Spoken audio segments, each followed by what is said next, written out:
मुनीर को कब्जे में लिया गया है, मुनीर को कब्जे में लिया। नहीं अपनी लोकेशन मत बताइए, लेकिन आप बताइए गुजरात बॉर्डर पर क्या चल रहा है। पाकिस्तान के खिलाफ ये जो जंग है, तो पाकिस्तानियों पूरा भारत जंग चाहता है तुम्हारे साथ। बार नेवी बीच में आके कराची पोर्ट पे आग लगा दे, मजा। इंडिया की जो मीडिया है आपको भी भारत पाकिस्तान युद्ध के बारे में थोड़ा मोटिवेट कर दी होगी और आप भी जरूर देखे होंगे। अगर आप नेशनल करंट अफेयर से थोड़ा भी जुड़े हुए हैं तो एक खबर को आप लोगों ने बहुत बार देखा होगा कि पाकिस्तान में न्यूक्लियर रेडिएशन, न्यूक्लियर गैसेस जो है वो लीक हो चुकी है भारत के ऑपरेशन सिंदूर के चलते।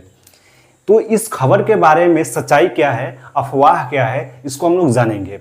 और अगर पाकिस्तान में न्यूक्लियर रेडिएशन गैस लीक हो जाएगी तो इससे पाकिस्तान को क्या खामियाजा भुगतना पड़ेगा, तो इस वीडियो में कंप्लीट इसी के बारे में हम लोग देखेंगे। ठीक है, तो पाकिस्तान में ये खबर आई कि न्यूक्लियर रेडिएशन गैसेस जो है वहां पर लीक हो चुकी हैं भारत के ऑपरेशन सिंदूर के चलते।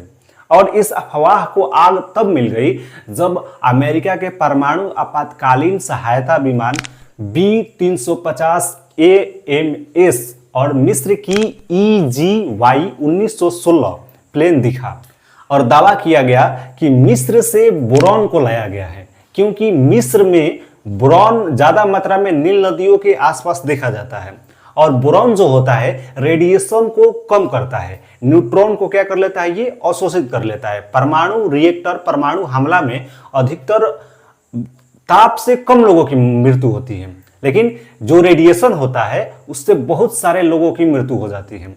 तो यही न्यूट्रॉन को अवशोषित करने का काम करता है बोरॉन। और बोरॉन कहां से, मिस्र की एक विमान दिखी गई थी तो बोला गया कि मिस्र की विमान से बोरॉन को लाया गया है। लेकिन भारत एवं पाक सेना प्रमुख ने इस बात को बोला है कि बिल्कुल ऐसा कोई चीज नहीं हुआ है हमारे देश में, भारत की सेना ने भी और पाकिस्तान की सेना ने भी। अगर ये न्यूक्लियर गैसेस लीक होती तो उसके देखिए उससे क्या होता पाकिस्तान में। न्यूक्लियर गैस से अगर लीक होती है तो 0.1 माइक्रोग्राम, ध्यान रखिएगा 0.1 माइक्रोग्राम, माइक्रोग्राम से एक व्यक्ति की मौत होती है। और अगर वही बात की जाए 100 ग्राम की तो 100 ग्राम से लगभग 100 करोड़ लोगों की मौत होती। कितना खतरनाक होता है। और ये न्यूक्लियर बम जो होते हैं, परमाणु बम, ये अधिकतर यूरेनियम से बनाए जाते हैं और प्लूटोनियम से बनाए जाते हैं। यूरेनियम 235 और प्लूटोनियम 239, ठीक है, अधिकतर इनसे बनाया जाता है। लेकिन इनमें और कुछ एलिमेंट होते हैं। इनमें कौन कौन से एलिमेंट होते हैं, तो इनमें एक और एलिमेंट होता है सीजियम, ठीक ना। सीजियम अगर लीक होता तो सॉफ्ट कैंसर होता, सॉफ्ट मसल्स में कैंसर होता। अगर एक और होता है आयोडीन, आयोडीन अगर लीक होता तो आयोडीन में क्या होते, आयोडीन से होता है आपको थायराइड कैंसर, ठीक है। फिर उसके बाद एक और होता है स्ट्रांसियम, स्ट्रांसियम से होता है हड्डियों में कैंसर, ठीक है। तो यूरेनियम प्लूटोनियम ज्यादा मात्रा में मिलाया जाता है, लेकिन कुछ मात्रा में ये भी होते हैं जिससे ये भी इतने खतरनाक होते हैं।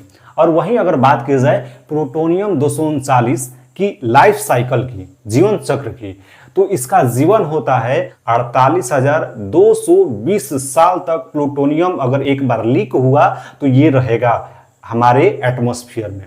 देखिए इतना दिन तक रहेगा तो कितना रेडिएशन ये फैलाएगा, और ये इतना खतरनाक होता है तब। और बोरॉन डाला जाता है ताकि न्यूट्रॉन को अवशोषित करके ये नीचे जमीन पर जो है बैठ जाता है, क्योंकि न्यूट्रॉन जो होता है, न्यूट्रॉन आपस में टकराने से ही ये परमाणु का रेडिएशन जो होता है ये फैलता है। और ये अफवाह कहां से उड़ी थी, तो किराना हिल्स जो कि पाकिस्तान के पंजाब के सरगोधा जिले में है। पाकिस्तान में भी पंजाब है, आपको पता होगा। जब दो पार्ट में डिवाइड किया गया भारत पाकिस्तान को, तो पंजाब एक उधर और एक इधर है, ठीक है। और पाकिस्तान के रक्षा मंत्रालय का ये मजबूत ठिकाना माना जाता है किराना हिल्स को, ठीक है। बोला जाता है कि इसमें बहुत सारे अंडरग्राउंड टनल्स बनाए गए हैं और इसमें परमाणु हथियार रखा गया है, ठीक है। और यहाँ पर बोला जाता है कि कोल्ड टेस्ट होता है। कोल्ड टेस्ट मतलब ब्लास्ट, जब परमाणु हथियार का टेस्ट किया जाता है, ब्लास्ट होता है ना बहुत सारा, जिससे हम लोग पोखरण में किए थे तो बहुत ज्यादा ब्लास्ट हुआ था, ठीक है।